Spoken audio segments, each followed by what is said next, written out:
دیگر انبیاء کی طرح حضرت یعقوب علیہ السلام کو بھی کافی مصیبتیں برداشت کرنی پڑی، جان و مال اور اولاد کی میں سخت ترین آزمائشوں کا سامنا کرنا پڑا، مگر ہر موقع پر وہ صابر و شاکر ہی رہے، خاص طور پر اولاد میں ایک لمبے زمانے تک امتحان میں مبتلا رہے۔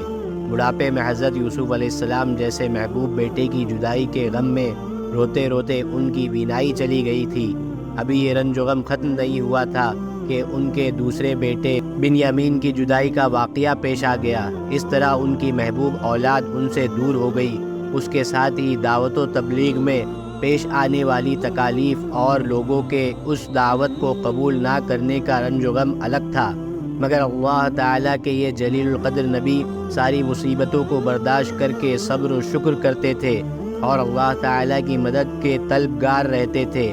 اللہ تعالیٰ نے ان کے صبر کا یہ بدلہ عطا کیا، بکھرے ہوئے بیٹوں سے ملاقات کرا دی اور تمام اولاد کو جمع کر دیا، اور ساتھ ہی ان کی بینائی بھی واپس کر دی۔ یقیناً اللہ تعالیٰ صبر کرنے والوں کو ایسے ہی انعامات سے نوازتا ہے۔